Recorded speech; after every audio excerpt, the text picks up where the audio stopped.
수배자 신분인 한상균 민주노총 위원장이 은신 24일 만에 조계사에서 자진 퇴거했습니다. 한 위원장은 기자회견을 통해 노동계약이 저지될 때까지 투쟁을 이어가겠다는 주장을 밝혔는데요. 전문가 네 분 모시고 관련 말씀 이어갑니다. 정군기 홍익대 교수, 송승호 건국대 특임교수, 김철근 동국대 겸임교수, 서양호 두문정치연구소 부소장 나오셨습니다. 어서 오십시오. 네, 안녕하세요. 말씀드린 대로 지식법 위반 등으로 수배가 됐던 한상균 민노총 위원장이 조계사의 은신 24일 만에 검거돼서 현재 서울 남대문 경찰서에서 조사가 진행되고 있는데요. 사실 어제까지만 해도 경찰과 조계사의 어떤 물리적 충돌까지 우려되는 그런 상황까지 치달았는데요. 성 교수님, 이번 아직도 이제 사안이 진행되고 있지만 일단은 그 은신 사태는 일단락이 됐는데 어떻게 보셨습니까? 제가 볼 때는 뭐 은신이라기보다도 우리가 정확한 표현은 제가 볼 때는 침입이에요, 침입. 침입이다. 네. 법적으로 침입이다. 저는 그렇게 판단을 하고 이번에 저 한상균 위원장 이 사태를 놓고 보면은 이 민주노총이 지금도 한상균 위원장이 계속 총파업을 계속 요구하고 있지 않습니까? 그러니까 민주노총이 건전한 노조 근로자의 권익을 위한 집단이 아니고 파업을 일삼는 집단이다. 이런 부분을 국민들이 인식을 했다고 이제 첫째 생각을 하고요. 두 번째는 종교 시설을 더 이상 어떤 특정 집단의 어떤 정략적 이해관계 속에서 종교 시설을 활용하는 부분은 결코 사회적으로 성공할 수 없다. 네. 이런 이제 교훈이 있다고 보고 또 하나는 대한민국 공권력이 다시 한번 확립이 돼야 되겠다는 필요성을 국민들에게 심어주지 않았나. 지명수배자가 네. 5월 달에 지난 5월에 지명수배가 된 지명수배자를 11월 14일 불법 집회 총파업을 할 때까지 대한민국 공권력은 검거를 못했습니다. 그리고 본인들이 보호해야 될 종교시설에 무단 침입을 했는데 25일 만에 결국 어렵게 이 공권력이 이제 집행이 됐습니다. 예. 그래서 대한민국 그러면서 25일간 얼마나 많은 사회적 불안 요인이 확산됐느냐. 예. 그래서 공권력이 확립되는 것이 얼마나 법치주의 국가에서 중요하냐. 이것이 세상 국민들에게 한 번 더 각인되는 계기가 됐다. 이렇게 김 생각합니다. 교수님 어떻게 보셨습니까? 일단 뭐 불행 중 다행이라고 생각합니다. 방금 뭐 우리 송 교수님 말씀하셨습니다만은 공권력의 확립 이 부분이 뭐 25일 동안 이제 뻔히 눈앞에 보이고 있는 상태에서 검거를 못한 이런 아쉬운 점도 있었겠습니다만은 저는 몇 가지 좀 그 우리 사회 전체적으로 좀 고민해봐야 될 지점들이 좀 있었지 않느냐 이런 생각이 좀 들어요.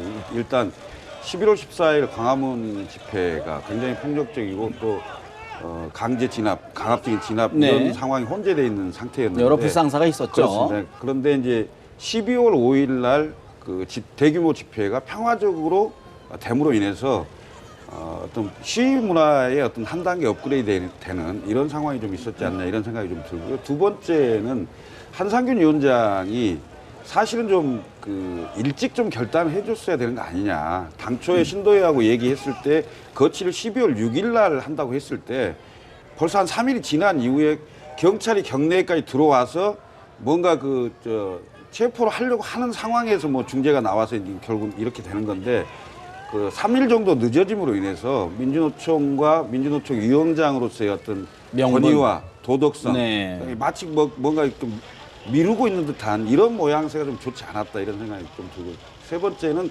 불교계인데요. 사실은 화쟁위원회를 통해서 중재를 계속 하긴 했지만은 사실은 조계종 전체 그다음에 조계종의 어떤 총무원장이나 이런 분들이 적극적으로 개입해서 뭔가를 좀 사태를 빨리 해결하려고 하는 예. 이런 부분이 좀 미흡했지 않느냐 이런 생각이 좀 들어요. 그래서 전반적으로 우리 사회의 어떤 사회적 총비용이 좀 많이 들어간 거 아니냐 이런 좀 문제가 네. 있어요. 그리고 사실 이제 한상균 위원장이나 민노총에서 하고 싶은 얘기들이 많겠죠. 그러면 지금은 세상이요 옛날 80년대 90년대하고 세상이 달라졌습니다. 그때는 많은 사람들이 모여서 그 모이는 사람들의 어떤 운집한 힘으로 국민들이나 정권에 그리고 또는 야당에 우리 주장은 이렇습니다 하고 주장하는 그런 시대였다면 지금은 뭐 SNS나 네. 뭐 방송이나 언론이 굉장히 많이 발전돼 있는 상태이기 때문에 다양한 방법으로 국민들의 본인들의 어떤 그 의견을 네. 주장을 얘기할 수 있는 상황이거든요. 근데 여전히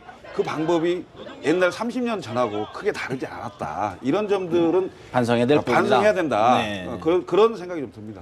우리 정 교수님은 어떻게 정리하고 계십니까? 예, 뭐 앞에서 두 분이 좋은 말씀 저 동감이고요. 예. 저는 기본적으로 오늘 같은 그 코미디 상황이 더 이상 대한민국에서는 안 된다 이렇게 생각합니다. 법을 어긴 사람을 그 공권력이 그 영장 집행을 하는데 저렇게 영웅의 어떤 무슨 기환식입니까? 이런 것처럼 온 뭐 보도 채널, 연합뉴스를 비롯해 보도 채널과 종합편성 채널이 중계 방송을 하고 저걸 지켜보는 국민들은 씁쓸해하면서도 해결은 됐다는 안도감을 가지고 세계 어느 나라에서 이런 현상이 벌어지는지 저는 참 더 이상 대한민국에서 이런 일이 있어서는 안 된다 이렇게 생각됩니다.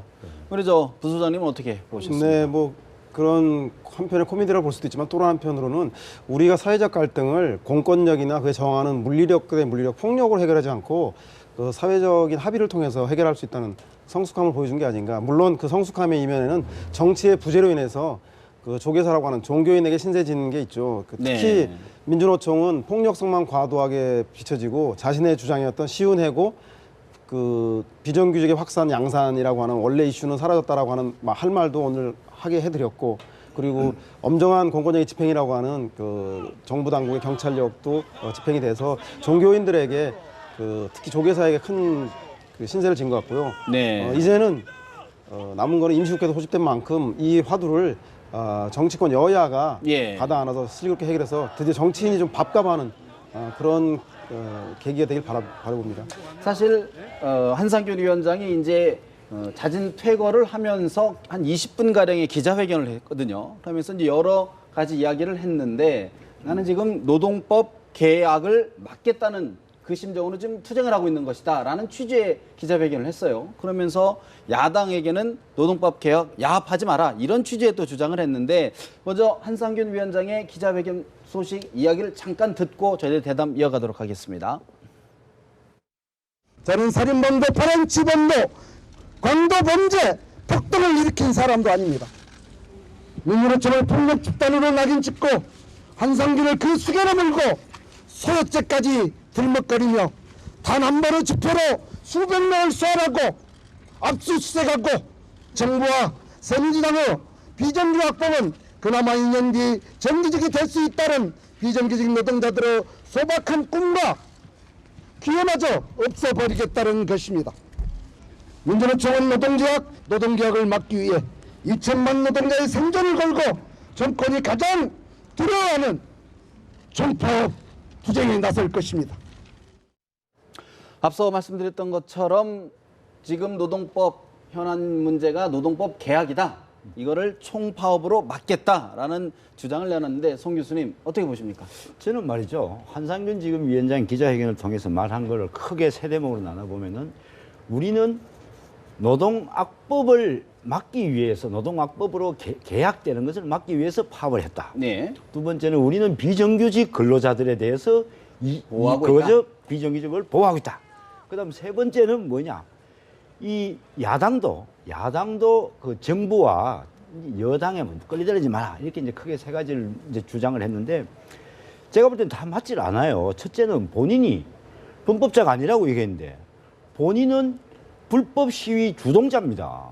네. 왜 범법자가 아니에요, 본인이? 두 번째로 2천만 노동자라고 자꾸 얘기하는데 민주노총 산하조합은 2천만 안 됩니다. 60여만이라고 하죠. 60여만이에요. 예. 그리고 왜 이 얘기는 안 하는지 모르겠어요. 대한민국 상위 근로자 10% 중에 10% 중에 전체 80%가 고소득자가 민주노총 산하 조합원들이에요. 그러니까 이른바 가진 근로자 집단이에요. 저 집단은 민주노총 집단은. 그 얘기는 왜 안 하죠?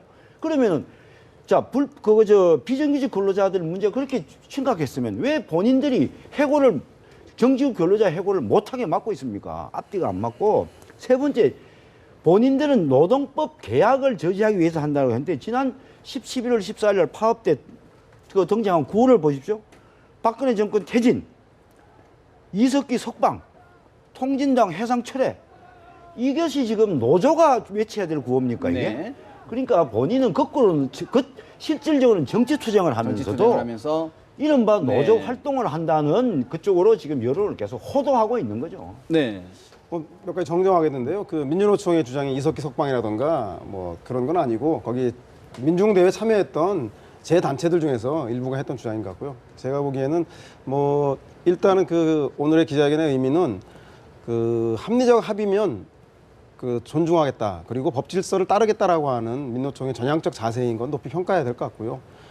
두 번째로 본인들이 얘기하고 있는 그동안의 쉬운 해고에 대한 문제, 그리고 비정규직 양산에 대한 문제, 그 문제에 대해서 우리가 귀족 노조로서 기득권만 사수하려는 게 아니라 그 문제를 위해 싸워왔다. 실제로 뭐 한상균 위원장이 철탑 보공농성을 170일 하면서 네. 비정규직 해고 노동조합의 조합장하고 같이 두 분이서 그 비정규직에 대한 차별 대우 폐지를 가장 중요한 이슈로 해서 170년 싸운 사람이기 때문에, 그리고 그 민주노총이 조합 가입률이 전체 2천만 노동자들 중에서 4, 5%에 불과하는 60만이라고 하지만 법안이 통과되면 그 60만만 혜택을 보는 게 아니라 전체 일하는 모든 2천만이 그 혜택을 보는 문제이기 때문에 왜 민주노총이 그 전체 노동자인 것처럼 네. 하느냐는 문제는 좀 어불성설인 것 같고요.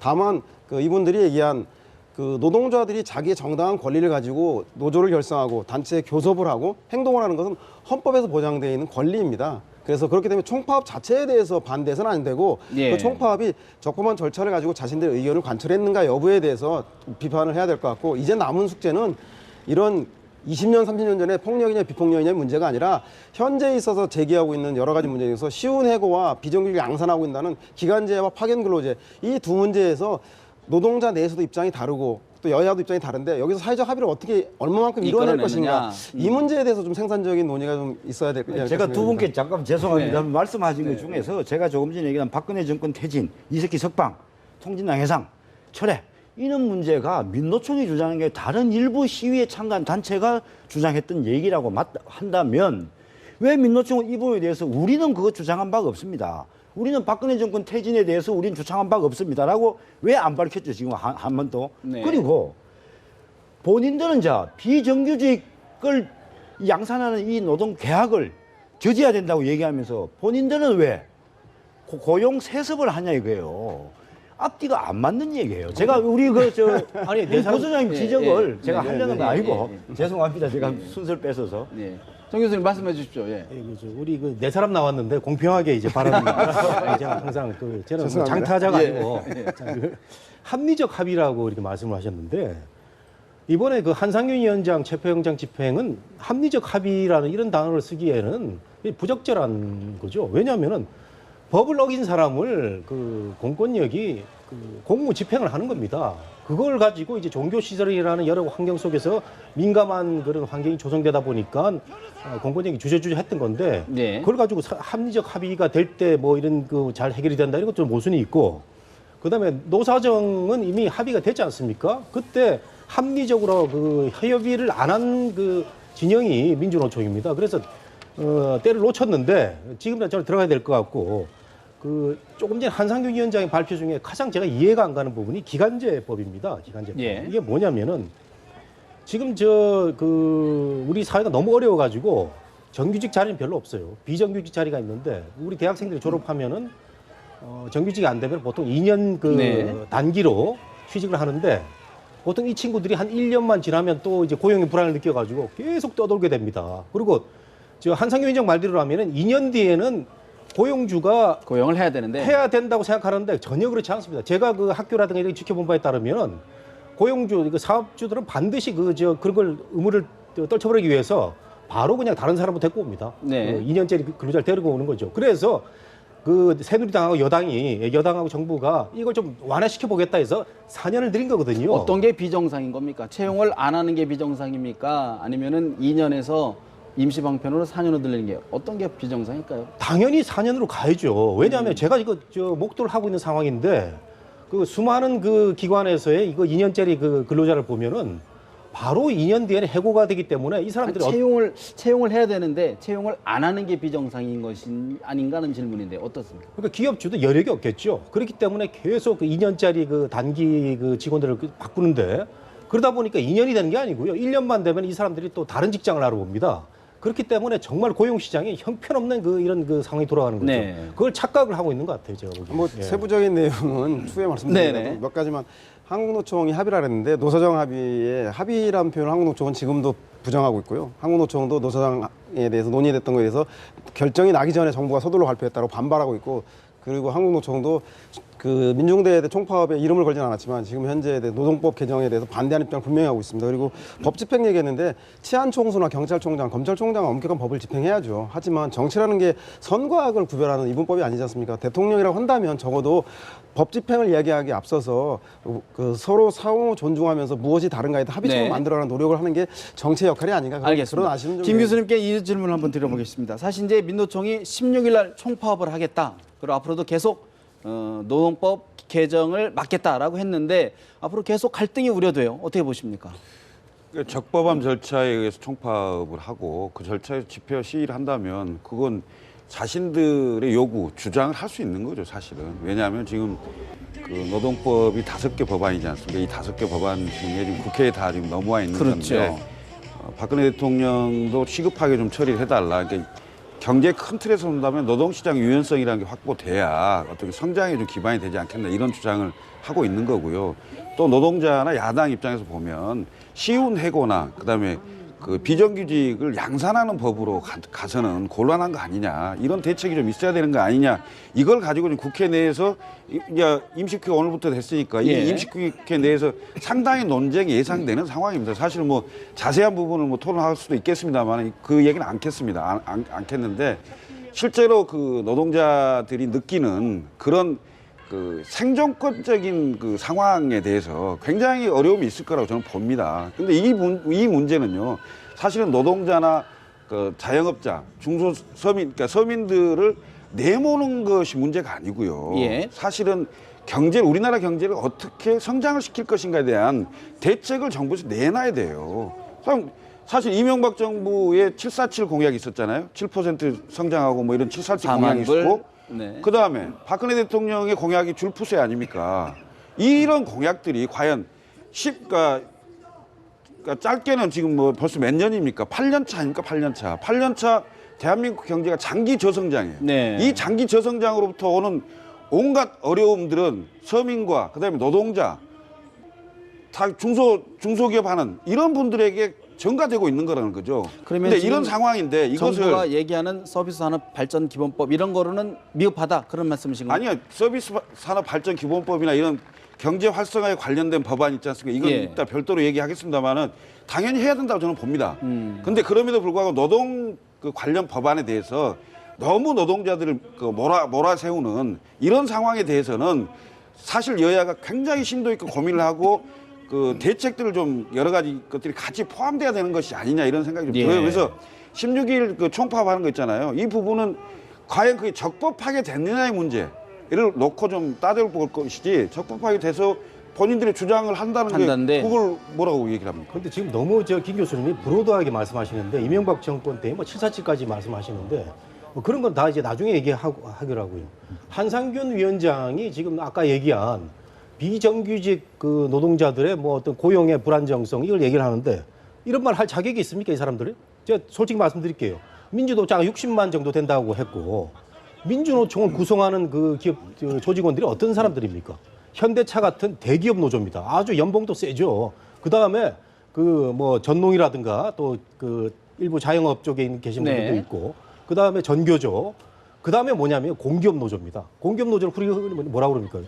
시내 직장 이런 얘기 쓰는데 60세까지 정년 보장되면서 정말 괜찮은 연봉을 받는 직장을 갖고 있는 노조가 민주노총이거든요. 근데 네. 아까도 제가 말씀드렸는데 파견 그 기간제법에 대해서 한상균 위원장이 이렇게 얘기하는 거는 정말 모순이라는 거죠. 현실에 예. 동떨어져 있다 그런 그렇죠. 말씀이시군요. 2년 그 짜리의 그 고용 기간에 대해서 불안을 느끼는 근로자들을 뭐 정부 여당이 뭐 4년 하고 싶어서 했겠습니까? 고육지책으로 그러면 4년을 한번 늘려보자라고 지금 아이디어를 낸 건데 예. 이걸 갖다가 거꾸로 해석을 하고 있는 거예요. 예. 알겠습니다. 근데 제가 네. 보기엔 그 우리 그 임금 많이 받고 대기업 있는 사람은 그 민노총 위원장이 되면 안 됩니까? 그런 잘 논의는 아시다시피 아니고. 권영길 씨는 민노당 당수였는데 그 서울대학교 나온 언론 기자 출신이었고 토니 블레어도 노동당 당수지만 이 사람 영국의 유수의 대학을 나온 아주 귀족층이기 때문에 그건 그 사람이 어떤 처지냐가 중요한 게 아니라 현재 얘기하고 있는 기간제 근로자가 2년이냐 4년이냐 현재 16개에서 40여 개로 늘리는 것이 그 일반적인 고용 숙련도가 필요한 노동 시장까지 교란하는 흔드는 그래서 노동의 질을 낮추는 여러 가지 사회적 쟁점이 미합이 됐기 때문에 그것이 옳고 그름을 떠나서 합의되지 않았기 때문에 합의하고 할 수 있는 시간을 더 미성숙된 법안에 대한 합의 시간이 더 필요한 게 아니냐는 것이 이 사람들의 주장이 근데 같습니다. 말이죠. 지금 오늘 묘하게 우리 부부장님하고 저하고 좀 의견이 안 맞는데 지금 우리 이제 교수님, 정 교수님 말씀하셨듯이 지금 그 민주노총이 누구를 위한 노동자 집단이냐 이거예요. 누구를 위해서? 단체냐? 자, 그러면 민주노총 산하의 회원들의 권익을 보호할 것이냐, 아니면 비정규직의 권익을 보호할 것이냐, 이걸 내가 묻고 싶고, 자, 여기서 우리가 조금 전에 제가 이제 좀 말씀드리려다 말았는데, 그러니까 조금 전에 우리 부수장님 말씀하신, 아니, 뭐, 임금을 얼마 받고 그게 중요하지 않다 하는데, 그거 굉장히 중요합니다. 그게 왜 중요하지 않죠? 지금 보십시오. 민주노총의 지금 핵심 중추 세력을 이루고 있는 현대자동차 같은 경우에 우리 다 알려진 대로 연봉이 9,700만 원이에요. 그리고 조금 전에 말씀하신 대로 근로소득 상위 10% 중에서 80%가 민주노총 회원들이에요. 그런데 이분들이 본인들이 고용을 본인들 스스로 회원들의 고용을 제한하지 않으면, 즉 정년을 제한하지 않으면, 현대자동차 자 계속 근로자는 정년은 늘어나고 계속 버티고 있으면 신규 채용을 어떻게 하죠? 아니, 정해진 회사에 정해진 재원을 가지고 정해진 자리를 갖고 채용을 해야 되는데 일자리를 좀 나눠달라. 이분들이 일자리를 딱 찾아오면서 누가 청년이 어떻게 들어가냐고요. 정규직 일자리 좀 나눠야 이번에 된다는 노동개혁법 중에서 일부가 그러니까 위에 부분은 좀 빨리 좀 이렇게 재전을 하면서 그것도 완전히 그냥 뭐 그만두라는 얘기 아니잖아요. 대신에 거기에 대해서 재원을 좀 아껴서 청년들에게 일자리를 주는 나눠줘라. 이런 부분인데 짧게 조금 전에 말씀하신 대로 아니 돈은 많이 받아도 그 사람들하고 뭐 이익을 대변한다고 해서 그게 잘못됐냐? 그건 아니고 그다음에 영국의 노동당하고 우리 노동하고는 완전히 지금 상황이 다릅니다. 네. 알겠습니다. 아무튼 그 이분들의 요지는 아버지 일자리를 잘라서 자식한테 주는 아랫돌 빼서 윗돌 바치는 것 말고 신규 신성장 동력을 만들어서 신고 고용을 창출해야지 꼭 그럼 정부에서는 있는 일자리를 양은 변함없는데 아버지 걸 줄여서 자식을 준다는 것 자체에 대해서 왜 꼭 그렇게만 이것이 양립할 수 없는 문제이냐, 정규직과 비정규직이 양립할 수 없는 문제이냐, 정규직을 잘라야 그 자리에 비정규직이 늘어나냐, 이런 발상에 대해서 그 신자유주의의 후퇴 이후에 미국 그 경제 사태 이후에 꼭 굳이 그런 문제에 대해서 근본적인 구조적인 문제에서 성장의 일변도에 고용을 그 노동자들에게 그 고통을 가중시키는 것 말고 그 노동자들의 그 권익을 보호해주는 측면에서 그런 해결 대안을 만들어보자는 주장에 대해서도 좀 귀를 기울여야 되지 근데 않겠습니까? 그 서 소장님이 지금 좀 착각을 하시는 게 말씀 좀 강하더라도 그 아버지 일자리 뺏어가지고 자식한테 준다는 이거는 새정치연합의 구호입니다. 우리 동네에 이렇게 플래카드이 걸려 있어요. 근데 저게 잘못됐다고 보는데 아버지 일자리 뺏어가지고 그 청년들한테 주는 게 아니고요. 조금 전에 송 교수님하고 말씀하신 게 뭐냐면은 기업에서 이렇게 그 많은 그 노동자들이 있는데 그 중에서도 일 안 하고 땡땡이 치는 사람들 있잖아요. 저성과자들. 저성과자들에 대해서 해고를 그 명확하게 하자는 게 이번에 여러 가지 그 법에 포함되어 있는데 이게 이제 민주노총으로서는 부담스러울 수 있다 이런 얘기거든요. 그런데 이런 거 제대로 안 하면은 땀 흘리지 않고 뭐 그 돈을 많이 받겠다. 이거야말로 정말 그 도덕적 해이 아닙니까? 이런 문제를 한 거고 그다음에 아까 기간제에 대해서는 잘못 해석을 하고 있다. 이 두 가지를 좀 말씀드리고 그러니까 그런 부분을 선의로 해석하면 좋은데 이제 예를 들면 노조 활동을 하거나 회사 그 기업 그 경영주한테 좀 잘못 보이거나 이런 사람을 저성과자나 아니면 무슨 근무 태만자로 해서 일반 해고를 할 수 있는 상황이 되면 그거에 대한 불합리성을 얘기하는 거죠. 사실 선의로 해석해서 정말 일 못하고 저성과자 있는 사람을 자른다면 그게 용인될 수 있겠지만 그것이 실제로는 기업주한테 잘못 보이고 기업주의 어떤 그 결정에 대해서 반발하고 이런 사람들만 골라서 잘라내는 이런 상황이 악용될 가능성이 있기 때문에 과연 이런 대책들은 어떻게 할 거냐는 걸 여야가 국회에서 상당히 더 많은 대책들이 같이 논의돼야 될 상황이에요, 사실은. 알겠습니다. 요즘 기업들에 있어서 말이죠. 이 저성과자들 해고했을 때 정말 악용되는 사례는 거의 왜 그러냐면은 노동부라든가 각종 그 법 제도에서 이게 신고센터가 있어가지고 해고 조금만 잘못하면 바로 신고되고 소송 들어가지고 뒤집어지는 경우가 많습니다. 그렇기 때문에 너무 그렇게 악용적인 아주 일부분만을 보는 거는 문제가 있다. 아니 왜냐하면 지금 같은 경우는 지금 우리 정 교수님 말씀이 맞아요. 근데 일반 해고 이 관련 개정 법안이 통과가 되고 나면 그 신고해도 이 법에 걸려서 거의 다 그대로 받아들일 가능성이 높다는 거죠. 네. 이게 저는 뭐 아까 지금 제가 두서없이 말씀드렸는데 두 가지가 쟁점인 것 같아요. 그러니까 효율성을 높여나가는 것이 성장의 일자리도 만드는 데 도움이 되는 게 우선인지 아니면 안정적 고용이 생산성을 높이는 것인지에 대해서 이거는 뭐 제가 보기엔 노동자들하고 기업주들하고 여야가 인식이 좀 차이가 있는 것 같아서 이 문제에 대해서 이번 네. 임시국회에서 좀 활발하게 논의가 됐으면 알겠습니다. 좋겠습니다. 이번 사실 한상균 민주노총 위원장의 조계사 은신 이것을 계기로 해서 좀 저희가 노동법 문제도 다시 한번 좀 짚어보는 계기가 됐으면 좋겠고요. 새정치민주연합의 내홍 사태가 악화일로로 치닫고 있는 것 같습니다. 김 교수님, 사실 오늘 보니까 오영식 주승용 최고위원회에 이어서 이제 최재천 정책위 의장까지 사퇴를 했는데 이 지금 야당의 상황 어떻게 보고 계십니까? 그야말로 심각한 것 같습니다. 불과 며칠 이내가 아니면 이게 통합이나 단합이 될 건지 아니면 사실상 분당이나 분열이 될 건지 네. 뭐 이런 상황이 될 걸로 보여요. 근데 제가 보기엔 이번 주말이나 다음 주 초가 뭐 고비가 될 걸로 보이는데요. 문재인 대표가 지금 마이웨이를 사실상 선언한 거잖아요.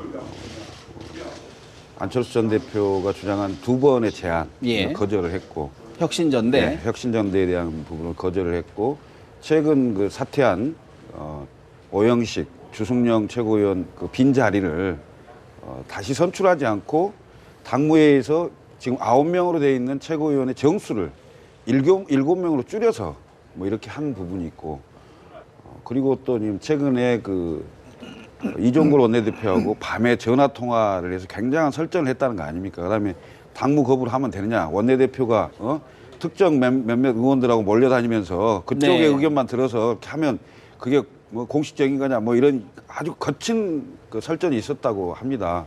그리고 당무 거부를 하려고 하는 당직자들은 사퇴를 해라. 네. 비공식 최고위원회에서 이런 얘기까지 했다는 것은 결국은 본인 중심으로 이제 끌고 갈 수밖에 없다. 뭐 이런 주장을 한 거고요. 그리고 예.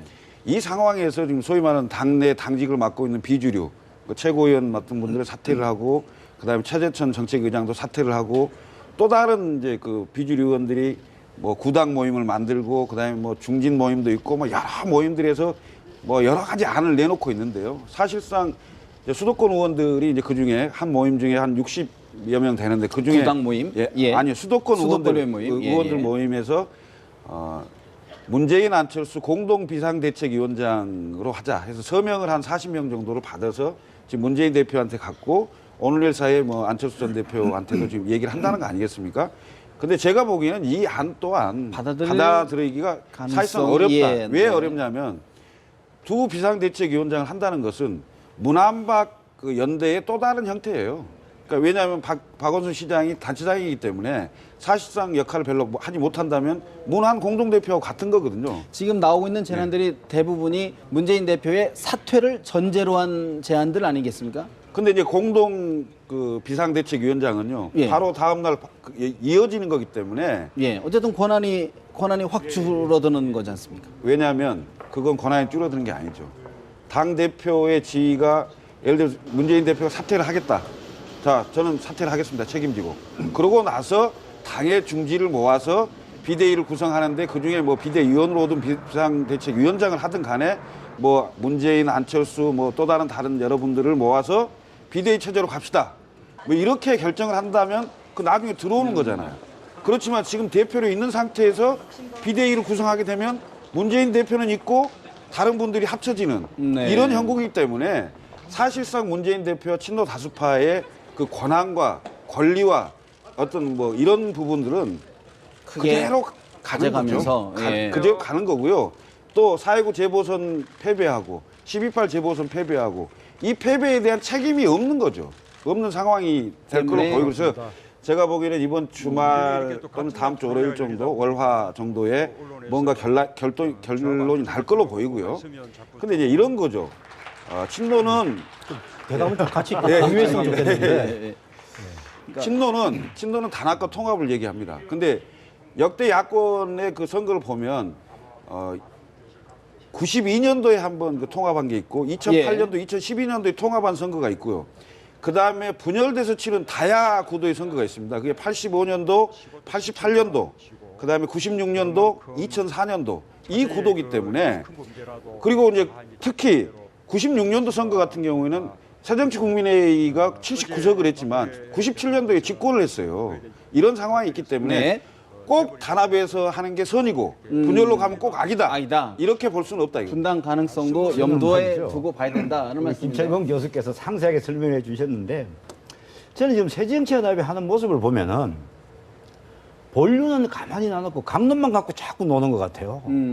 그래서 본론이 해결이 안 없다. 됩니다. 뭐냐면은 자 문재인 대표와 안철수 의원이 힘을 합치고 같이 뭐 비대위를 구성하니 지금 안철수 의원이 문제가 아니에요. 안철수 의원은 독립 변수가 아니고 다시 말하면 그냥 종속 변수일 뿐이에요. 뭐냐면은 지금 새정치연합이 이런 혼란이 온 게 문재인 대표의 사퇴 문제까지 온 게 돌아선 호남 민심 때문에 그래요. 안철수 의원이 지금 호남 민심을 대변합니까?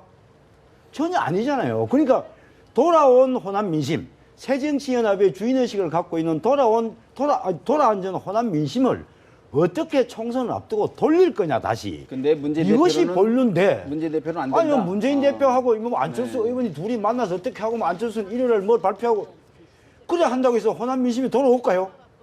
제가 볼 때는 그 전혀 지금 본류는 다른 데 놔놓고 엉뚱한 얘기만 하고 있다. 안철수 의원이 어떻게 저떻고 이건 중요한 게 아니에요. 안철수 아니다. 의원이 만약에 뭐 탈당 안 하겠습니다. 문재인 대표하고 힘을 합치겠습니다.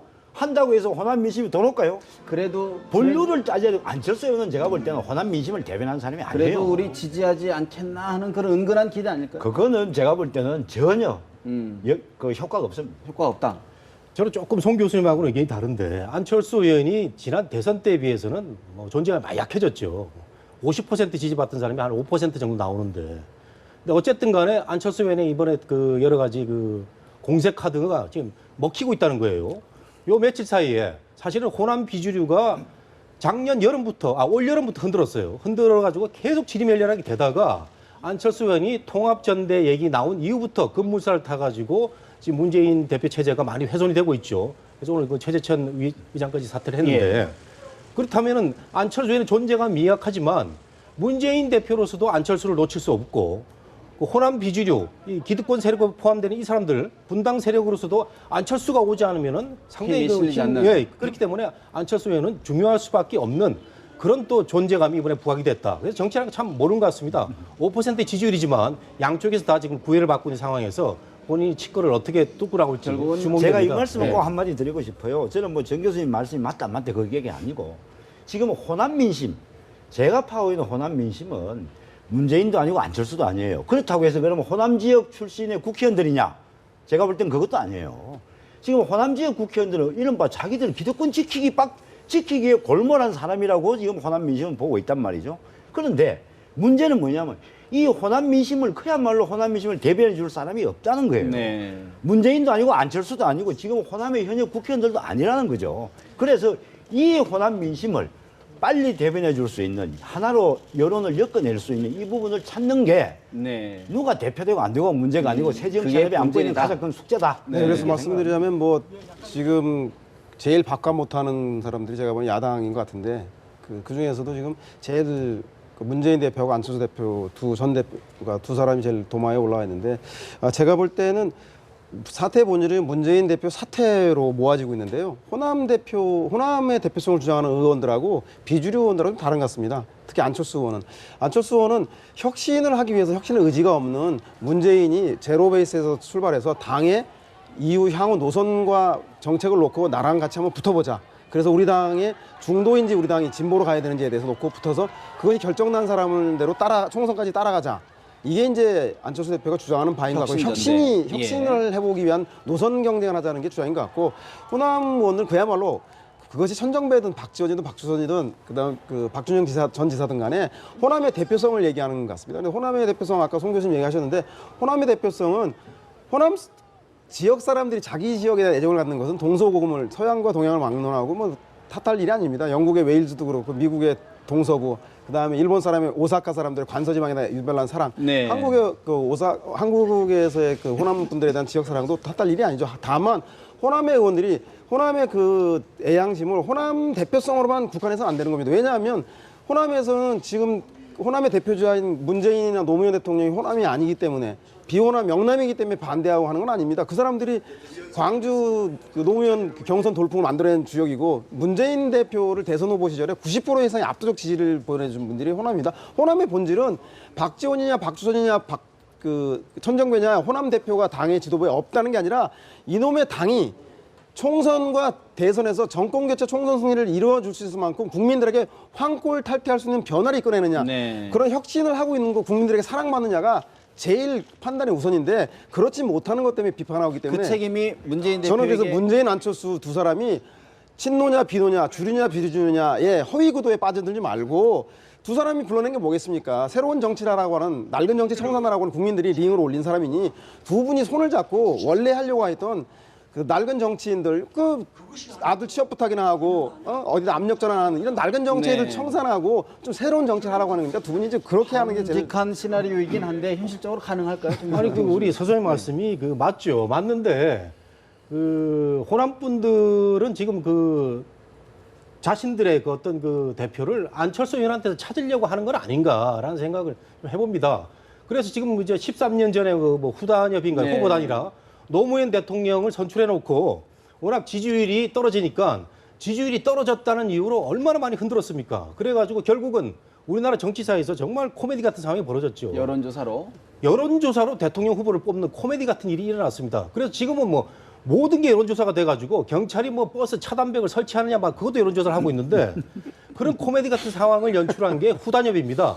지금도 보면은 문재인 대표를 올려놓고 계속 흔드는 와중에서 문재인 대표 마음에 안 드니까 그 옛날에 정몽준처럼 생각되는 안철수 의원에서 어떤 기대를 찾아보지 않을까라는 생각을 할 수도 있는데 네. 저는 그 뭐 이런 얘기 다 차치하고 그 뒤에는 지금 공천과 관련된 여러 그 세력들의 그 기득권 싸움의 전쟁이 아닌가 생각됩니다. 네, 네. 결국은 기득권이다. 어떻게 보십니까?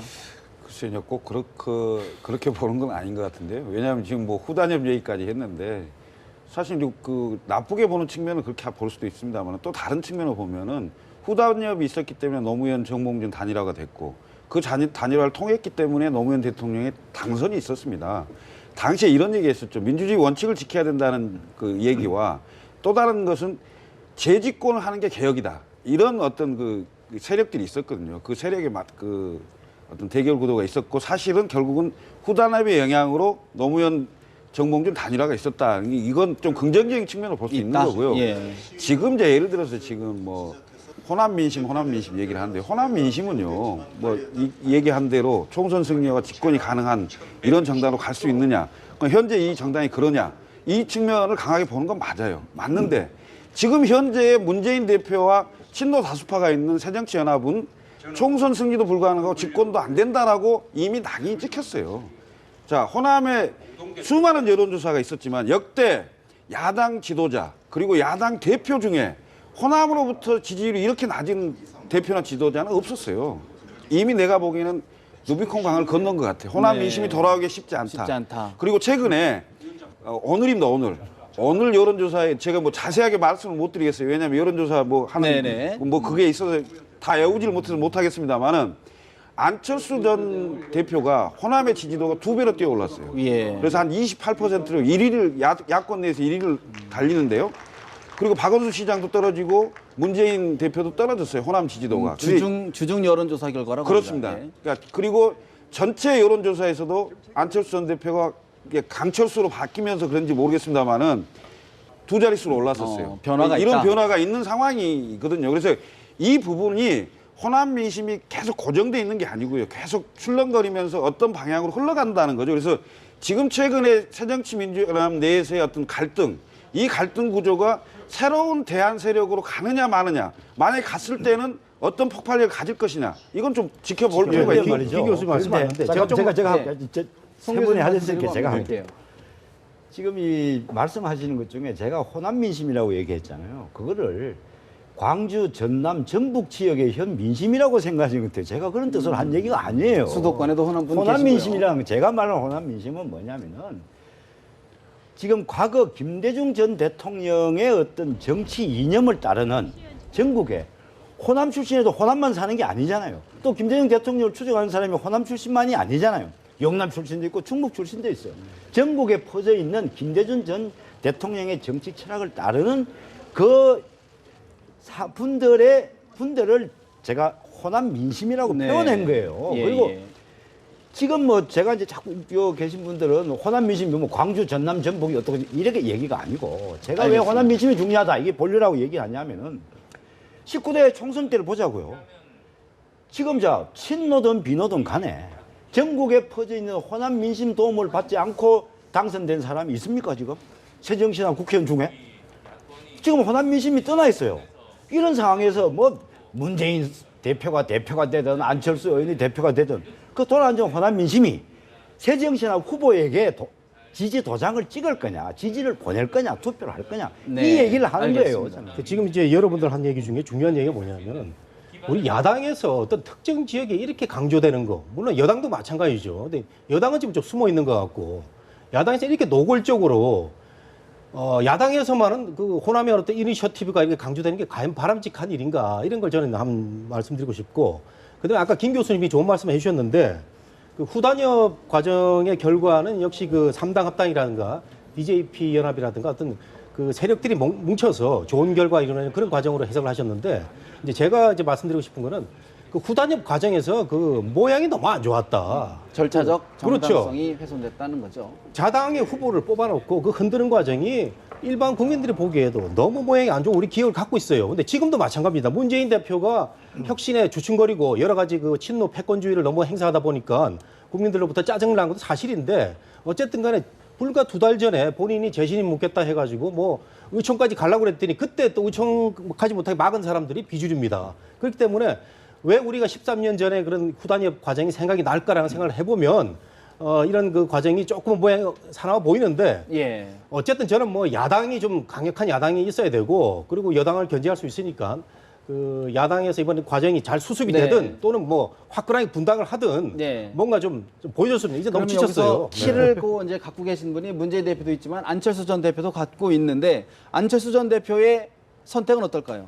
저는 뭐 이미 여러 차례 밝혔듯이 그 혁신이 수용된다면, 혁신의 전제인 전당대회가 치러지는 것을 요구된다면 그 본인이 그 탈당을 하지 않을 텐데, 그것이 수용되지 않으면 탈당할 것 같습니다. 근데 전당대회를 하려면 문재인 대표 사퇴가 전제가 돼야 되는 거죠. 그래서 문재인 대표 사퇴라든 전당대회를 하든 이 두 가지 중에서 한 가지 정도라도 받아들이지 않으면 안철수 대표는 복귀하기 어렵지 않겠는가. 쉽지 않다. 저는 보통 탈당을 할 거라고 생각하고요. 탈당 수순으로 갈 것이다. 네네. 그렇지만 탈당을 하더라도 네. 신당에 합류할 것인가에 대해서는 저는 미지수입니다. 왜냐하면 신당에 합류할 경우에는 신당에 대한 창당에 대한 책임을 져야 되고, 또 하나는 그 신당 자체가 런칭해서 총선에서 이겨야 한다는 두 가지 부담보다는 지금은 새정치민주연합에서 나를 받아들여지지 않았기 때문에 난 혁신을 하지 않는 새정치와 함께 할 수 없다고 해서 무소속으로 남아서 이번 총선을 돌파한 이후에 향후를 관망하지 않을까. 이건 전제는 문재인 대표가 사퇴하거나 전당대회나 소집이나 이 두 가지 요구 중에서 최소한 하나라도 들어지지 않았을 경우를 전제로 하는 것입니다. 예. 알겠습니다. 사실 이제 새누리당 이야기도 좀 한번 짚어보도록 하겠습니다. 새누리당은 이제 결선 투표제, 이제 공천 과정에서 공천 룰의 하나로 결선 투표제를 가지고 좀 이견이 있는 것 같아요. 송 교수님, 예. 결선 투표제 왜 이견이 되는 겁니까? 아니, 당연히 이견이 있을 수밖에 없죠. 왜냐하면은 결선 투표제 그러면 자 후보가 2명이면은 그럼 결선 투표제를 못 할 거 아닙니까? 네. 최소한 3명 이상 돼야지 2명 붙이고 1명 붙일 거 그렇습니다. 아니에요. 예. 이 근데 결선 투표제를 반대하는 쪽과 지지하는 쪽이 왜 이걸 반대하고 지지하느냐? 정략적인 판단에서는 안 된다. 저는 그런 생각을 하는 거예요. 결선 투표를 하는 거, 자 그러면 이걸 가지고 뭐 친노가 유리하냐, 비노가 유리하냐 이 자체에 대해서 저는 평을 하고 싶지는 않고, 지금 새누리당 전반적으로 지금 새누리당 뭐 하는 거예요? 뭐 하는 당입니까 새누리당 지금? 룰도 하전 15일이면 예비후보 등록일인데 그렇죠. 룰도 하나도 정해지지 않고 룰이 하루마다 계속 바뀌고, 그럼 정치 신인들은 어떻게 하라는 얘기예요? 말로는 정치 신인들 많이 등록시켜야 된다는데 모든 제도는 지금 정치 신인들이 진입을 못하도록 막고 있는 거예요. 네. 가장 기득권 집단이 제가 볼 때는 새정치연합보다 새누리당이다. 진짜 반성 안 하면은 지금 야당이 흔들려서 그렇지, 이런 식으로 새누리당이 가다가는 잘못하면 큰 파도를 맞을 수 있다. 저는 이렇게 생각합니다. 예, 저도 송 교수님 말씀에 정말 100% 동감이고요. 그 제가 아는 그 어떤 지인의 지역구에는 그 비례대표가 말이죠. 6개월 전부터 국회는 안 나가고 활동을 한다. 매일 경로당만 돌아다니고 있다고 합니다. 이게 과연 바람직한가 이런 그런 모습이고 그다음에 결선 투표제 얘기가 나왔는데 예. 투표를 한 게 아니잖아요. 결선 여론조사제죠. 정확히 이거 해야 되는데 예. 굉장히 국민들로 하여금 호도하게 하는 이상한 용어부터 잘못되어 있습니다. 그렇네요. 그래서 네네. 오픈 프라이머리 안 한 데 대해서는 저는 김무성 대표도 국민들한테 설명을 해야 됩니다. 내가 하려고 그랬는데 왜 못했는지. 하도 청와대하고 친박이 태클을 잡아가지고 내가 이거 못하고 할 수 없이 안심번호 하려고 그랬는데 안심번호도 못하게 하고 70대 30으로 하려고 그랬는데 그것도 못하게 해가지고 50대 50으로 간다. 이래서 나는 참 죄송하게 됐는데 여러분들 그게 공정하겠다 이런 얘기가 있어야 되는데 이런 얘기 없거든요. 이런 얘기도 없는 상황에서 또 뭘 또 김무성 대표 받아들이냐면은 결선 투표제입니다. 투표도 안 하는데 왜 이런 그 투표라는 용어를 썼는지 그래서 네. 그 정확하게 결선 여론조사제. 우리나라의 여론조사가 너무 많아서 문제입니다. 이게 결선 투표는 네. 1현역 다 신인 구도이기 때문에 본선에서 그 1대1 구도가 되면 나머지 그 예비 후보들 네. 그 신인들이 그 신인 후보를 밀 거기 때문에 현역 의원에게 불리한 것만은 사실인 것 같습니다. 그런데 문제는 이것을 전체적으로 적용할 것인지 아니면 어떤 지역에 적용할 것인지 적용 북한에서 할 대상과 것인지. 범위의 문제인데 예. 그건 결국은 박근혜 대통령의 영향을 받는 친박 의원들과 김무성 대표 간의 정치적 합의와 절충으로 이루어질 것이 아닌가. 그리고 그 정도의 폭과 강도는 야당이 질이멸멸하면 무사태평을 갈 것이고 야당이 변화혁신을 통해서 강도 높은 혁신과 불가리 공천을 하면 새누리당도 신인들을 과감하게 발탁하는 혁신 공천을 하지 않을까. 김 교수님, 사실 이게 결선 여론조사제, 결선 여론조사가 이제 친박계, 이른바 친박계 의원들의 주장으로 좀 받아들여진 건데 이른바 진박 곤란하기 가능할까요? 어떻게 보십니까? 그런 경향이 있죠. 이건 정치적 암수가 있다고 봅니다. 그러니까 물론 지역마다 좀 다르겠지만 결선 여론조사제하고 지금 이제 장점이 될 수 있는 게 전략공천. 이 두 가지인데요. 결국은 난 이거 관철될 거라고 봅니다. 왜냐? 이미 그 박근혜 대통령이 방금 말씀하신 대로 진박들을 가능하면 많이 공천을 해야 되고 그 사람들이 많이 당선이 돼서 들어와야 되지 않겠습니까? 박근혜 대통령의 하반기 그 전국 운영과 후계 구도 뭐 여러 가지를 봤을 때는 대통령의 생각은 거기에 가 있는 거예요. 근데 당 내에서 그것을 좀 어느 정도 막고 외풍을 막아주면서 당 내에서 어떤 뭐 국민 공천제를 하든가 아니면 국민 공천제의 성격을 띈 네. 그런 공천제를 할 수 있는 그런 룸을 만들어야 되는데 이미 그 룸을 만들기에는 김무성 대표를 비롯한 비노의 힘이 많이 떨어졌다. 약화된 게 아니냐 이런 생각이 들고요. 실제로는 그렇습니다. 그러니까 친박 내에서도요. 현행대로 50대 50을 바라는 사람들은 친박 국회의원들이고 그다음에 당원 비율보다는 국민 여론조사를 높여야 된다고 생각하는 건 장관 출신이나 이른바 이름이 좀 알려져 있는. 그렇습니다. 장관 네. 출신이나 청와대 수석 출신들이 당원들은 별로 없으니까. 네. 그러니까 국민들 여론조사에 좀 기대는 뭐 이렇게 주장한다고 하는 사람들이 많아요. 그래서 꼭 이게 지금 누를 전쟁이 친박 대 비박이 아닌 거죠. 각자 지역과 사람에 따라서 다를 수 있다. 굉장히 그 이해관계가 많이 얽혀 있는 상황으로 가서 네. 결과적으로는 박근혜 대통령이 원하는 방식의 또는 큰 틀에서 보면 친박이 원하는 식의 룰이 더 많이 반영될 가능성이 높아졌다. 제가 10초만 얘기해도 네, 되는 시간인데요. 얘기하십시오. 지금 박근혜 대통령의 의견이 지금 완전히 호도되고 있다. 예를 들어 생각해보세요. 자, 청와대 모 수석이 청와대 나올 때 불미스러운으로 나왔어요. 그 사람이 지금 지역구 가서 박근혜 대통령이 보내서 왔습니다 하고 지금 떠들고 다닌다 그래요. 예컨대. 그건 맞습니까? 아니 그런 분이 있어요. 지금 팩트입니다 이거는. 그래서 청와대에 근무한 수석이라든지 비서관 출신이라고 해서 다 박근혜 대통령이 저 사람 내 사람하고 생각해서 일 잘했으면 지금 청와대에 근무하고 있지 왜 내보냈겠어요 그 사람을. 그래서 청와대에 나온 사람들도 자꾸 친박을 팔면 안 되고 두 번째로 그야말로 좀 청와대에서 만약에 장관하고 수석인 사람들은 네. 적지에 나가야죠. 왜 좋은 데 다 나갑니까? 그 부분은 말이 안 된다고 봅니다.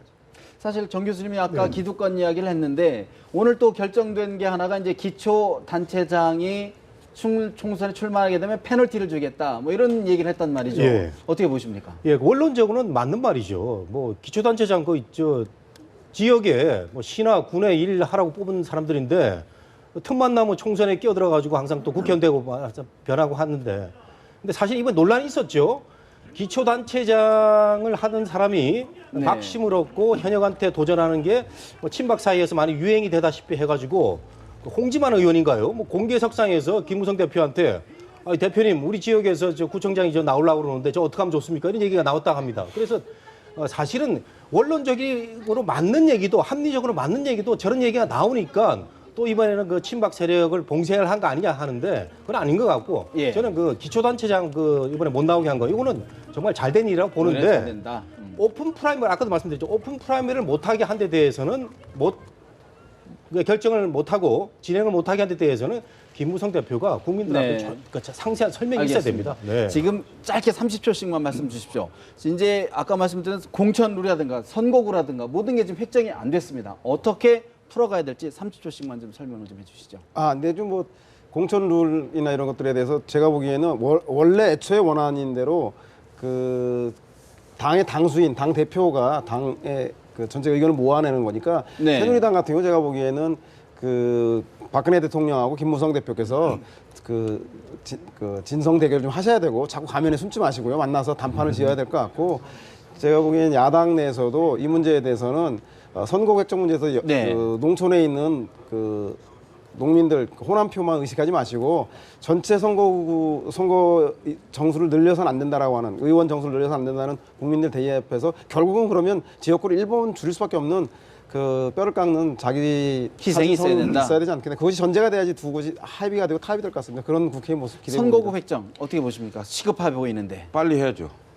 빨리 안 하면 안 할수록 그 현역 의원들의 기득권 담합이고 그다음에 양당 지도부가 공천에 그 미칠 영향이 점점 강해질 가능성이 있기 때문에 양당 지도부의 담합 구조가 될 수 있는 거죠. 그래서 15일 날 지금 예비후보 등록이 네, 아닙니까? 그렇습니다. 그런데 그러니까 15일이 지나고 이달 말까지 만약에 선거구제가 확정이 안 되면 내년 1월 1일부터는 선거구제가 없어지는 거죠. 없어지는 상황이 돼서 15일 날 예비후보 등록한 사람이 전부 사무실 다시 폐쇄해야 되고 후원에 거둔 돈 전부 국고에 반납해야 되는 이런 엄청난 상황이 생기는 거거든요. 그래서 제가 보기엔 15일 전에 반드시 빨리 좀 처리를 해 주셔야 되고 지금 여야가 주장을 하는데 농촌 지역구 선거, 그러니까 지역구 선거 얘기했지 않습니까? 농촌 지역구를 오히려 지켜야죠. 지금 한중 FTA나 자유무역이 돼서 여러 나라하고 지금 FTA를 하면 할수록 농어촌이 어려워진 상황인데 농어촌의 이해를 대변할 네. 국회의원들이 줄어들면 되겠습니까? 알겠습니다. 그리고 한 가지만 더 비례대표 있잖아요. 예.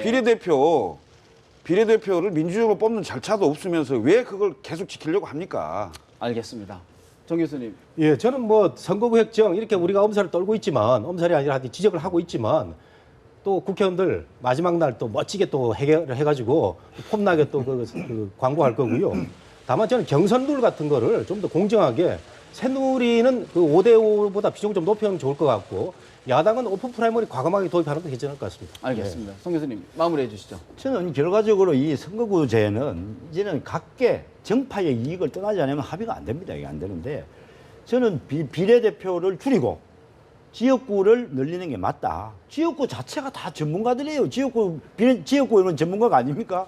그래서 비례대표는 지금 상황으로 보면서 네. 우리가 별로 비례대표가 뭐 국회에 와서 한 역할이 없어요. 그래서 지역구는 줄이고 지역구 늘리고 비례는 줄이는 네. 쪽으로 빨리 여야가 합의를 해야 된다. 비례대표제도 근본적으로 고민해 보자는 제언인 것 같습니다. 오늘 말씀 여기까지 듣겠습니다. 장시간 고생 많으셨습니다.